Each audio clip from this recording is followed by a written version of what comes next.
السلام عليكم ورحمة الله وبركاته. لما أنا رديت ذلك كلام كحولن باتشنا كنا عشرة عافماتك وحتكون دواتان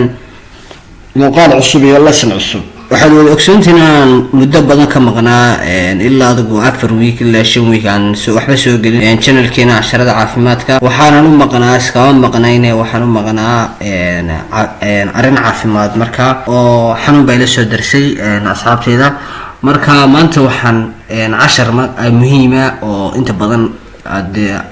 idinka hor imaan doona ayaan bal marka maanta isla eegi doona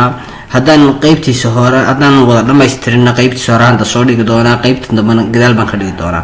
marka bal asxaabteeda waad ku mahadsantihiin subscribe inta dhar leegoon oo muddo yar kooban ah intaas oo dhan igu soo yara gaarsiiseen waxaan rajaynayaa inaad kun kana gaarsiisaan imikana dad waxaan arkay isagoo 604 maraya laakiin kunka inaad gaarsiisaan baan markaa rajaynayaa 10 kuna hadda sawirkaaga ka wada aragtaanba 10ku wuxuu daaran yahay waa arin la xiriirda balse aad ugu horteegi lahayd wax infection ah bilaan jirkaaga soo galin iyo inaad qofka markaa balaad u shaqeynaysid inaad infection u gudbin marka infection prevention and control infection xanuunada marka koorto saad ugu hortagi lahayd iyo saad u control lahayd baan isleeyahay introduction horoda this chapter ka hadaba wiil akafar waxaan ku kafar garan doonaa issue around the definition of infection aqeexitaanka infection ka ama xanuunka waxyaalaha xanuunka sababa iyo ka hortagga xanuunka hadaba book baan ka soo 10 ka soo qoray oo book marka nursing and midwifery la dhaho oo isaguna aad iyo aad muhiim u ah ayaan ka soo qoray marka buugaasna 10 badan baan ka soo qaadan doonaa oo aan buugana wadi soo ciwaankiisa wadi soo sheegi doonaa in kastoo buugaas iib yahay oo aan jaamacadda ka soo yara qaatay haddaan ku sii socono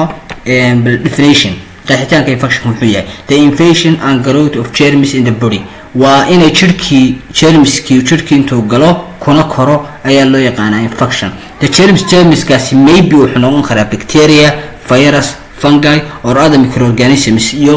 microorganismska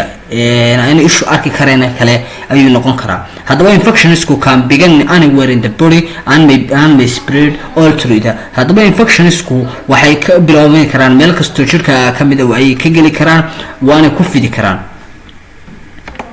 causes of infections ka dam xasaba infections ka is a cause waxa sababa mainly by the microorganisms marka ayaa sababa ha ahaadaan bacteria ha ahaadaan virus iyo fungi these pass kuwaas waxay ka gudbaan from one person hal person ka gudbaan hal qof waxaana u gudbaan to another person qof kale ba iyagoo u gudbiya chain infection silsiladii marka xanuunku marsay the chain silsiladaasi sameeyay waxa ka sameeysantahay up of the source of the infection ilaha marka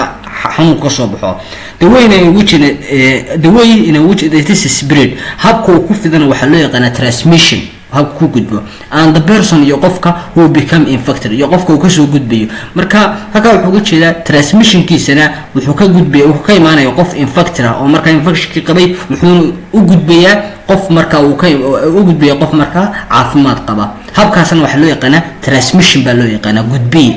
hadaba hada sleegma source-ka uu ka iman karo xanuun ka iman karo waxa kamid ah patients baa kamid ah bukayaal waxa kamid ah visitors kuwa soo booqanaya bukaha soo booqanaya waxa kamid ah dheertii ku yimid qalabka marka nadiif tahay waxa kamid ah insects ka cayaanada iyo xawayaanada waxa kamid ah dusts ka waxyaalaha meelaha boor kale oo boorku ka kaco waxa kamid ah contaminated food cuntada wasakhaysan oo water iyo biyaha wasakhaysan hadaba transmission qaabku u gudbo xanuunku infectionku xanuunku arbaas wuxuu ka gudbaa in many ways hawa badan buu kala gudbaa in hospitals marka hospitaalada la joogo one of the main route wadada ugu weyn ee ugu muhiimsan oo ku gudbana waxa weeye is on the hands waa gacmaheena waxaad ogtahay hadan gacmaheena aanan dhaqin oo aan gacmaheena nadiifin infection xanuunku marka naga maqna other routes waxa jira wadooyin kale waxa kamid ah by ingestion aad liqdeen of infected material waxyaalihii marka in wax ku cuntid waxyaalihii marka infection ku dul saarnaa sida saxamadii malqacadooyinkii waxyaalahaas oo aad iska nidaamin contact with dheertii ku yimid inaad taabtid qalabkii aan nadiifta ahayn or an sterilized iyo qalabkii marka aan sterile ka ama nadiifinta heerka ugu sareysan la marin